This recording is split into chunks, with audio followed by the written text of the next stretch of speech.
Hello बच्चों, आज हम क्लास 12 का डिटर्मिनेंट का भाग 2 लेकर आए हैं। भाग 1 में आपको बता दिए थे, 4.1 में आपका एक्सरसाइज बता चुके हैं।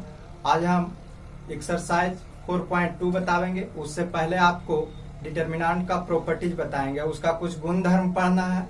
गुणधर्म में आप जान लीजिए क्या है। मुख्य रूप से डिटर्मिनेंट का जो प्रॉपर्टीज है वो 6 प्रॉपर्टीज आपको पढ़ना है। हम एक एक करके आपको प्रॉपर्टीज के बारे में आपको समझाएंगे, उसका एग्जाम्पल देंगे और उसके बाद आपको एक्सरसाइज जो है 4.2 आपको बता देंगे। सबसे पहले आप ध्यान दीजिए, प्रॉपर्टीज नंबर 1। प्रॉपर्टीज 1 क्या कहता है कि किसी सारणी का मान इसकी रो और कॉलम के परस्पर परिवर्तन करने पर अपरिवर्तित रहता है। यानी किसी डिटर्मिनेंट, अगर कोई डिटर्मिनेंट दिया हुआ रहे और उसका रो और कॉलम को परस्पर अगर परिवर्तित कर दिया जाए, यानी इंटरचेंज कर दिया जाए, कहने का मतलब ट्रांसपोज ऑफ मैट्रिक्स अगर निकाल दिया जाए, तब उस कंडीशन में डिटर्मिनेंट का वैल्यू कभी नहीं बदलता है। जैसे आप देख लीजिए, मान लीजिए कि कोई डिटर्मिनेंट आपका दिया हुआ है, डेल इक्वल टू 2, 5, 3, 7। ये कोई डिटर्मिनेंट है। इसको जब हम सोल्व करेंगे तो इस प्रकार सोल्व किया जाता है। 7 दूनी 14 माइनस क्या हो जाएगा, 15 यानी कि -1 आ जाएगा। अब हम रो और कॉलम को क्या करेंगे, परस्पर इंटरचेंज कर देंगे। इंटरचेंज यानी परिवर्तित कर देंगे रो कॉलम में या कॉलम को। तो क्या हो जाएगा, जब इंटरचेंज करेंगे, ये R1 है और ये R2 है। R1 R2 रो और कॉलम दोनों इंटरचेंज कर देना है, यानी ये आपको इधर चल जाएगा तो डेल डैश बराबर हो जाएगा, क्या हो जाएगा, 2, 3 और 5, 7 ये हो जाएगा। अब इसका आप निकालिए तो क्या हो जाएगा, 7 दूनी 14 माइनस 15 यानी कि -1 आ जाएगा। यानी हम क्या देखें, प्रॉपर्टीज कहता है फर्स्ट कि अगर किसी सारणी के मान इसकी रो और कॉलम को परस्पर परिवर्तन यानी इंटरचेंज करने पर उसके वैल्यू में किसी प्रकार का परिवर्तन नहीं होता है। जैसा कि आपको एग्जांपल देके हम बताएं, यहाँ देखिए हम एक डिटर्मिनेंट माने जिसका वैल्यू -1 आया, सोल्व किए तो, और जब हम इंटरचेंज कर दिए कॉलम और रो को, उसके बाद भी सोल्व किए तो उसका वैल्यू क्या आ गया, -1 आ गया। इससे हमें क्या पता चलता है कि डेल जो है वो डेल डैश के आपका बराबर है। ये डेल डिटर्मिनेंट को सूचित किया जाता है। प्रॉपर्टीज नंबर 2 क्या कहता है, यदि एक सारणी की कोई 2 रो या कॉलम को परस्पर परिवर्तित कर दिया जाता है तब सारणी का चिन्ह परिवर्तित हो जाता है। कहने का अर्थ हुआ कि अगर किसी डिटर्मिनेंट के 2 रो या 2 कॉलम को आपस में परिवर्तित कर दिया जाए, यानी आपस में इंटरचेंज कर दिया जाए, उस स्थिति में क्या होता है, उस डिटर्मिनेंट के चिन्ह परिवर्तित हो जाता है। जैसे अगर किसी डिटर्मिनेंट का वैल्यू अगर +5 आ रहा है, तो अगर हम रो और कॉलम को इंटरचेंज कर दें, 2 रो या 2 कॉलम को इंटरचेंज कर देंगे, उस स्थिति में उसका वैल्यू -5 हो जाएगा। जैसे आप लोग देखिए, यहाँ ध्यान दीजिए,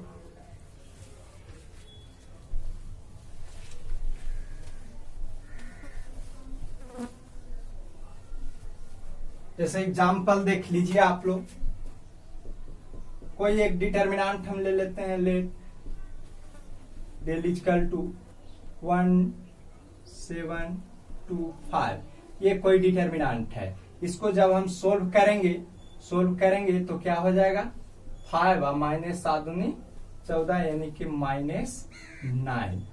इंटरचेंज को हम इस रूप से डिनोट करते हैं। इंटरचेंज को अगर R1 R2 को इंटरचेंज करेंगे तो ऐसे लिखेंगे, R1 R2 के इंटरचेंजिंग। अगर कॉलम इंटरचेंज करेंगे तो C1 इंटरचेंज C2, इस प्रकार लिखा जाता है।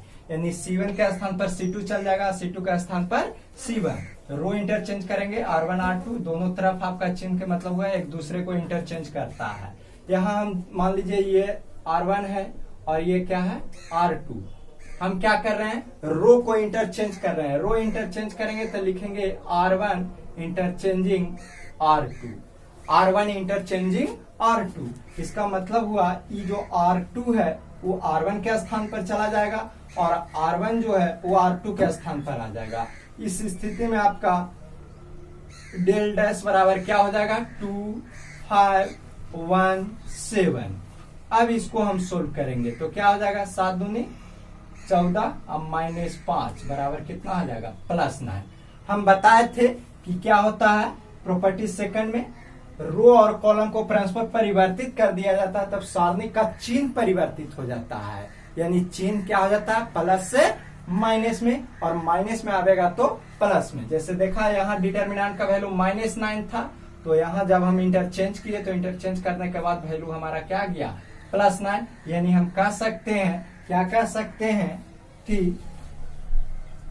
हम क्या कह सकते हैं कि डेल का जो वैल्यू होगा वो माइनस डेल डैश के बराबर हो जाएगा। यही आपका कहता है प्रॉपर्टीज नंबर सेकंड।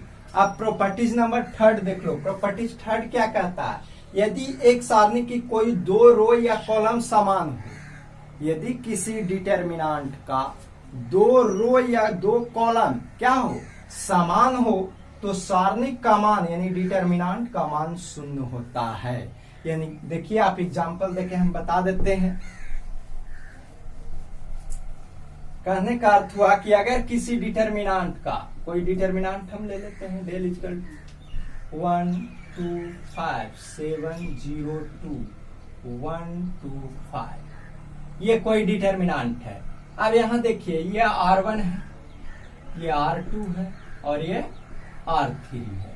हम क्या कहें यहाँ क्या कहता है प्रॉपर्टी, इस सारणी का दो रो या कॉलम, चाहे रो समान हो या तो कॉलम समान हो, रो या कॉलम कोई भी दो गो रो होना चाहिए या दो कॉलम समान होना चाहिए, तब उस डिटर्मिनेंट का वैल्यू ऑलवेज क्या होता है 0 होता है। जैसे देखिए R1 यानी फर्स्ट रो और थर्ड रो आपस में क्या है बराबर है, यानी R1 बराबर क्या है R3, R1 और R3 आपस में क्या है बराबर है, इसलिए हम कहेंगे कि इस डिटर्मिनेंट का जो वैल्यू होगा वो कितना आएगा 0 आ जाएगा। यानी किसी डिटर्मिनेंट का अगर दो रो, यहाँ तो दो रो बराबर था, कॉलम भी अगर समान दो गो रहेगा, तब उस स्थिति में उस डिटर्मिनेंट का वैल्यू सदैव 0 होता है, कभी बदलता नहीं है। नेक्स्ट आपका है प्रॉपर्टीज नंबर 4। प्रॉपर्टीज नंबर 4 क्या कहता है, प्रॉपर्टीज 4 कहता है कि यदि एक सारणी के किसी एक रो या कॉलम के प्रत्येक अवयव को एक अचर के, मान लिया कि वो अचर राशि क्या है के से गुना करते हैं, तो उसका मान भी के से गुणित हो जाता है। जैसे मान लीजिए कि कोई डिटर्मिनेंट है और उस डिटर्मिनेंट को अगर हम सोल्व करें और सोल्व करने के बाद जितना वैल्यू आ जाए, मान लो 5 आता है, अगर हमें कहें कि 5 गुना करना है तो 25, यानी उसके 5 गुना के आपस में क्या हो जाते हैं बराबर आ जाते हैं। जैसे देखा जाए, मान लो कि कोई एक मैट्रिक्स आपका डिटर्मिनेंट दिया हुआ है, late del equal to A1 A2 A3 B1 B2 B3 C1 C2 C3, ये कोई डिटर्मिनेंट है। और अगर हम के से किसी रो या कॉलम में एक में गुना कर दें, डेल डैश बराबर, अगर के से इसमें गुना कर दें तो के A1 के A2 के A3, ये सब आपका वही रह जाएगा। यानी हम लिखेंगे R1 टेंस टू के गुने R1, ऐसे हम लिख सकते हैं B1 B2 B3 C1 C2 C3 इस तरह। तो ये क्या हो जाएगा इतने, यानी कि हमारा जो जितना से गुना किए हैं इसका वैल्यू इसका के गुना के बराबर आ जाएगा, यानी कि डेल जो होगा के गुने डेल डैश के क्या आ जाएंगे बराबर हो जाएंगे, यानी इसका के गुना हो जाएगा। कहने का अर्थ हुआ जितना ही है उसका क्या हो जाएगा के गुना के बराबर हो जाएगा, यानी डेल इक्वल टू हो जाएगा डेल डैश, है ना। यानी जितना ही है और इसमें जितना हम के से गुना किए तो के गुना के क्या आ जाएंगे बराबर आ जाएंगे, ये के गुना के आपस में क्या हो जाते हैं बराबर। जैसे देख लो एक एग्जांपल, मान लीजिए कि डेल इक्वल टू दिया हुआ है 1 2 3 5, इसको जब हम सोल्व करेंगे तो इस तरह डिटर्मिनेंट सोल्व किया जाता है। पिछले वीडियो में आपको बता चुके हैं। 5 अब -6 यानी -1 आ जाएगा। अगर मान लीजिए हम फर्स्ट रो में यानी कि R1 में हम क्या कर देंगे 5 से गुना कर दें, 5 गुने R1 कर देते हैं, तब हमारा डेल डैश जो होगा वो क्या हो जाएगा 5 से इसमें गुना करेंगे तब 5 और 5 दूनी 10 3 5। अब इसको सोल्व करिए तो क्या हो जाएगा 25 माइनस 30 बराबर कितना आ जाएगा -5, या हम लिख सकते हैं 5 गुने -1, यानी जितना ही था उसके 5 गुना के बराबर आ गया, यानी हम लिख सकते हैं 5 गुने डेल, है ना, 5 गुने डेल। यहां भी आप वही लिखिएगा, डेल डैश बराबर के गुना डेल, है ना। जितना से हम गुना करेंगे किसी रो या कॉलम में, उतना ही गुना के क्या आ जाता है, बराबर आ जाता है। यही कहता है प्रॉपर्टीज नंबर 4। प्रॉपर्टीज नंबर 4 में कुछ और आप नोट में ध्यान दीजिए। इसमें क्या होता है कि अगर किसी डिटर्मिनांट में कोई अंक उभयानिष्ठ हो, अगर कोई अंक उभयानिष्ठ हो, सभी अवयव किसी रो या कॉलम के सभी अवयव में अगर कोई अंक उभयानिष्ठ हो तो उस अंक को हम बाहर निकाल सकते हैं। जैसे देख लीजिए,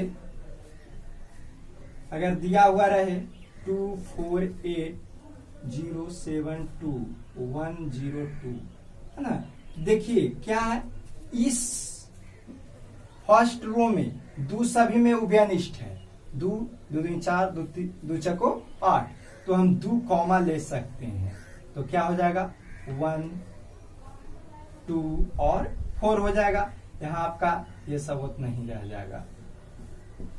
यानी कहने का अर्थ हुआ कि अगर किसी डिटर्मिनांट के एक रो या कॉलम में कोई अंक उभयानिष्ठ रहता है तो उसे हम क्या करेंगे, बाहर निकाल सकते हैं। ये कहता है नोट में फर्स्ट पॉइंट में। सेकंड पॉइंट आपका कहता है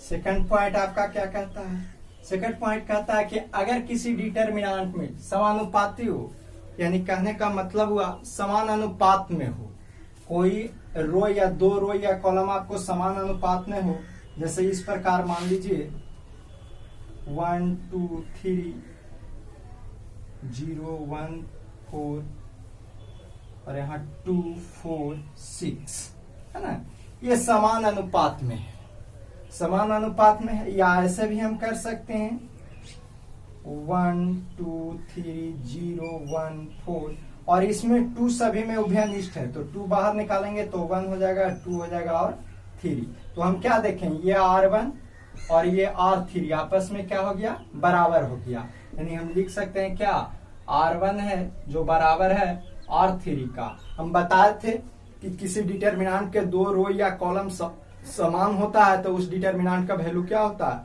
0 होता है।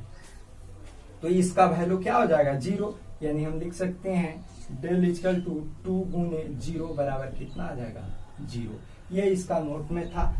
अब आप लोग प्रॉपर्टीज, डिटर्मिनांट का प्रॉपर्टीज नंबर 5 देखिए। प्रॉपर्टीज 5 क्या कहता है कि यदि एक सारणी की एक रो या कॉलम के कुछ या सभी अवयव 2 या अधिक पदों के योगफल के रूप में व्यक्त हो तो सारणी को 2 या अधिक सारणिकों के योगफल के रूप में व्यक्त किया जा सकता है। यानी कहने का अर्थ हुआ कि अगर किसी डिटर्मिनांट में कोई एक रो या कॉलम 1 2 या 2 से अधिक अवयवों के योग के रूप में हो तो उसे अलग अलग पार्ट में हम डिवाइड करके और उसे हम सारणी निकालेंगे।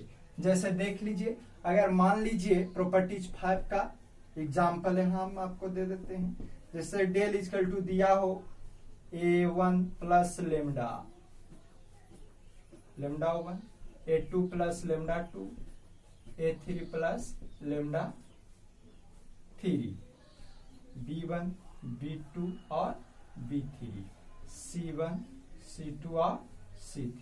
ऐसा कोई डिटर्मिनांट दे ले है तो इसको हम क्या कर सकते हैं, अलग अलग कर सकते हैं। यानी ऐसे लिख सकते हैं A1 B1 C1, A2 B2 C2, A3 B3 और C3। आप बीच में प्लस देंगे क्योंकि यहाँ बीच में प्लस अवयव है, क्या हो जाएगा लेमडा 1 लेमडा 2 और लेमडा 3। अब फिर आपका हो जाएगा B1 B2 B3 C1 C2 C3। इस प्रकार करके इसका और इसका दोनों का अलग अलग हम वैल्यू निकाल सकते हैं। दो एक अवयव है, यहाँ दो ही अवयव है जुटा हुआ, दो से अधिक भी हो सकता है। यहाँ सफल लिखा हुआ है, दो या अधिक पदों की योगफल के रूप में व्यक्त हो, तो सारणिक को दो या अधिक सारणिक के योगफल के रूप में हम व्यक्त कर सकते हैं। अगर माइनस रहेगा तो यहाँ प्लस के जगह हम माइनस लिख देंगे। जैसे एक एग्जाम्पल हम आपको देते हैं, जैसे एक एग्जाम्पल देख लीजिए। अगर कोई डिटर्मिनेंट जैसे दिया हुआ है del equal to A B C, A plus 2x, B plus 2y और सी प्लस 2z और x बाई जेड। इसका वैल्यू अगर निकालना हो तो क्या करेंगे, अलग अलग कर देंगे। ए एक्स यानी पहले का एक साथ लिखा जाता है, B B by C C Z plus फिर अभी दूसरा का A 2x X B 2y by C 2z और जेड। आप ध्यान दो, इसमें क्या है, इसमें रो R1 और R2 समान है, तो इसका इस डिटर्मिनेंट का वैल्यू क्या हो जाएगा, 0 हो जाएगा। और यहाँ भी देखिए R3 और R2 आपस में क्या हो जाएंगे, अगर दो कॉमा ले लेंगे तो आपस में बराबर हो जाएंगे, यानी इसके 2 गुना के बराबर है। हम बताए थे नोट में कि अगर कोई गुणित हो या अनुपात में हो, समान अनुपात में रहता है तो उसका भी वैल्यू क्या होता है, 0 हो जाता है। इस कंडीशन में इसका भी वैल्यू 0 हो जाएगा और इसका भी वैल्यू 0 आ जाएगा, यानी कि वैल्यू कितना आ जाएगा, इस डिटर्मिनेंट का वैल्यू 0 हो जाएगा। ये प्रॉपर्टीज 5 था। अब लास्ट प्रॉपर्टीज आपका है डिटर्मिनेंट का 6, प्रॉपर्टी 6। प्रॉपर्टी 6 क्या कहता है, ध्यान दीजिए। प्रॉपर्टी 6 कहता है कि यदि एक सारणी के किसी रो या कॉलम के प्रत्येक अवयव में दूसरी रो या कॉलम के संगत अवयव के समान गुणजों को जोड़ दिया जाता है तो सारणी का मान वही रहता है। अर्थात हम कह सकते हैं आई के जगह 1 2 3 यानी पहला रो दूसरा रो तीसरा रो R1 R2 R3 हो सकता है इस रूप में, या कॉलम को भी हम जोड़ घटाव करेंगे तो उस डिटर्मिनेंट का कभी वैल्यू इंटरचेंज नहीं होता, यानी वैल्यू समान रहता है, मान समान रहेगा। जैसे आप देख लीजिए, हम बताते हैं आपको एग्जांपल देके। मान लीजिए कि कोई डिटर्मिनेंट दिया हुआ था del equal to A B C D, ये कोई डिटर्मिनेंट है। अगर हमको क्या करेंगे, R1 टेंस टू हम लिख सकते हैं R1 प्लस के R2, ये R1 है और ये R2। बहुत इंपॉर्टेंट प्रॉपर्टीज है ना। क्या होगा, हम क्या किए हैं, R1 को चेंज कर रहे हैं। एक तरफ का तीर मारा हुआ, दोनों तरफ का मतलब रहता है तो दोनों चेंज होता है, लेकिन एक तरफ सिर्फ R1 चेंज होगा। किस रूप में चेंज होगा, R1 में जोड़ देंगे R2 में K से गुना करके, तो हमें क्या प्राप्त होगा, A plus K into R2 यानी KC। इसको चेंज करेंगे तो B प्लस K से इसमें गुना होगा K D, और नीचे वाला तो आपका वही रह जाएगा सेकेंड रो। इस स्थिति में यानी जितना वैल्यू इसका आवेगा उतना ही वैल्यू इसका भी आ जाएगा, यानी हम कह सकते हैं कि डेल बराबर हो जाएगा कितना, डेल डैश। जैसे एक और एग्जांपल आप इधर देख लीजिए। मान लीजिए कि कोई डिटर्मिनेंट दिया हुआ है 2 3 0 1, ये कोई डिटर्मिनेंट है, इसको हम सोल्व कर लेते हैं पहले। तो 2 और माइनस 0 इसका 2 कितना हो जाएगा 2। अब हम प्रॉपर्टीज लगाते हैं, प्रॉपर्टीज लगावेंगे, कॉलम वाला लगाइए या रो वाला, उससे कोई फर्क नहीं पड़ेगा। जैसे हम मान लीजिए कि कॉलम वाला लगा देते हैं, C1 को चेंज कर रहे हैं C1 प्लस C2 के रूप में, यानी C1 को कैसे चेंज कर रहे हैं, दोनों को ऐड करके। तो डेल डैश बराबर क्या हो जाएगा, ये दोनों ऐड होगा, 3 2 5 हो जाएगा, 1 प्लस 0 यानी कि 1 हो जाएगा, और दूसरा का आपका वही रह जाएगा 3 और 1। अब इसको आप सोल्व करिए इस रूप में, तो क्या हो जाएगा 5 माइनस 3 बराबर क्या हो जाएगा 2। इसका भी वैल्यू 2 था और इसका भी वैल्यू 2 ही आया, कोई प्रभाव नहीं पड़ता है, यानी कि डेल वैल्यू यानी डेल डैश के आप आपस में क्या हो जाएंगे, बराबर, यानी इससे हमें क्या स्पष्ट हुआ कि किसी रो या कॉलम के प्रत्येक अवयव दूसरी रो या कॉलम के संगत अवयव को समान गुणजों को जोड़ दिया जाए तो उस डिटरमिनेंट का वैल्यू कभी बदलता नहीं है। अब आपको एक्सरसाइज बता देते हैं। एक्सरसाइज 4.2 का कुछ क्वेश्चन आपको बता देंगे और कुछ क्वेश्चन अगले वीडियो में बता देंगे।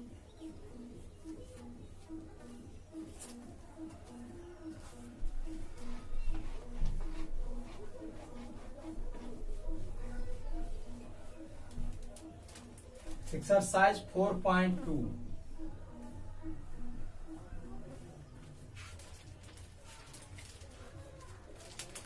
पहला क्वेश्चन नंबर फर्स्ट है, सोड ऐड करना है। प्रॉपर्टीज यूज करके क्या करना है, सोड ऐड करना है। एलएचएस में दिया हुआ है,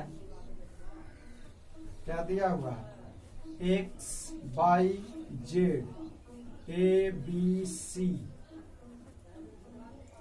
x plus A Y plus B और जेड प्लस सी। सोड ऐड करके जीरो लाना है। क्या हम बताए थे कि दो टर्म में रहता है तो उसको अलग अलग डिटरमिनेंट में बांट के और सोल्व किया जाता है। तो लिखेंगे X Y Z A B C और एक्स वाई जेड। यहाँ प्लस के चिन्ह है तो प्लस लिखेंगे, एक्स वाई जेड, यानी ये दोनों वही लिखा जाएगा ए बी सी। आप इधर वाला आराम लिखेंगे ए बी सी। हम क्या देख रहे हैं, इसमें आपका जो है, इसमें एक्स वाई जेड यानी C1 बराबर है C3 का और इसमें C2 बराबर है किसका, C3 का। इसलिए इसका भी वैल्यू 0 और इसका भी वैल्यू 0, यानी 0 प्लस 0 इक्वल टू कितना आ जाएगा, 0। यही आपका RHS करना था, है ना। यानी प्रॉपर्टीज को यूज करके हम आसानी तरीका से हम क्या कर सकते हैं, डिटरमिनेंट को सोल्व कर सकते हैं। ऐसे डायरेक्ट भी आप कॉमा लेके सोल्व करेंगे, जैसा आपको 4.1 में बताए थे। उस स्थिति, उस कंडीशन में भी आपका 0 वैल्यू आएगा, लेकिन यहाँ आपको पढ़ना है प्रॉपर्टी यूज करके, इसलिए इस प्रकार बनाएंगे। Question number second, question number second, LHS सोड ऐड करना है। ए माइनस बी, बी माइनस सी, सी माइनस ए, बी माइनस सी, सी माइनस ए माइनस बी, सी माइनस ए माइनस बी और बी माइनस सी है। अब हम देख रहे हैं, क्या देख रहे हैं कि अगर तीनों को हम जोड़ दें, यानी हम क्या करेंगे, अप्लाई करेंगे R1 tense to R1 plus R2 plus R3, है ना, या C1 tense to C1 plus C2 plus C3, कुछ भी कॉलम को करिए या रो को, वही चीज आएगा। जैसे देख लीजिए, तीनों को जोड़ेंगे, अगर ये तीनों को इसमें जोड़ दें, जैसे a माइनस बी जोड़ के हैं, डायरेक्ट हम बता देते हैं, a minus B plus B minus C हो जाएगा प्लस सी माइनस ए, फिर ये तीनों जुटेगा तब b minus C plus C minus A plus A minus B, फिर ये तीनों के जोड़ो तो c minus A plus A minus B plus B minus C. और सिर्फ R1 चेंज किए हैं, ये दोनों नहीं चेंज किए हैं, छोड़ देते हैं। बी माइनस सी, सी माइनस सी, ए माइनस बी, सी माइनस सी, ए माइनस बी और बी माइनस सी। अब ध्यान दो, इसमें सब कट जाएगा, बी से बी प्लस माइनस सब आपस में क्या हो जाएंगे, कट जाएंगे, है ना। सब आपस में कट के यानी 0 हो जाएगा ऊपर, 0 0 0। बी माइनस सी, सी माइनस ए माइनस बी, सी माइनस ए माइनस बी और बी माइनस सी। एक चीज और आपको हम बताना भूल गए थे, अगर किसी डिटरमिनेंट, यदि किसी डिटरमिनेंट के एक रो या कॉलम का सभी अवयव शून्य होता है तो उस डिटरमिनेंट का वैल्यू ऑलवेज 0 होता है। तो यहाँ देखिए कि रो R1 का सभी अवयव क्या है, शून्य है, इसलिए इस डिटरमिनेंट का वैल्यू क्या हो जाएगा, 0 हो जाएगा। RHS में यही लाना था। एक क्वेश्चन और आपको बता देते हैं, question number third, question number third, sort out करना है। एलएचएस आपको दिया हुआ है 2 3 5 7 8 9 65 75 और 86। जीरो सो ऐड करना है। तो क्या करेंगे, 2 रो या 2 कॉलम को हम समान कर लेंगे, है ना। तो क्या करेंगे, हम लिखेंगे C2 टेंस टू, यानी E, ये आपका C1 है, ये C2 है और ये C3 है। C2 टेंस टू हम लिखेंगे 9C2 प्लस C1, यानी 9 से इसमें गुना कर देंगे और C1 को क्या करेंगे, जोड़ देंगे। तब हमें प्राप्त होगा क्या, पहले का तो वही रह जाएगा 2 3 5, चेंज किए हैं C2 को, तो इसको चेंज करिए कैसे, 9 से गुना करेंगे 7 नामा 63 और प्लस 2 65 हो जाएगा। फिर इसमें करेंगे तो 8 नामा 72 और 3 75 हो जाएगा, 9 नामा 81 और 5 86 हो जाएगा और ये आपका उतना ही रह जाएगा 65 75 86। अब हम क्या देख रहे हैं कि C2 है जो C3 के क्या हो गया, बराबर हो गया। और जब 2 कॉलम बराबर होता है तो उस डिटरमिनेंट का वैल्यू क्या होता है, 0 होता है, RHS।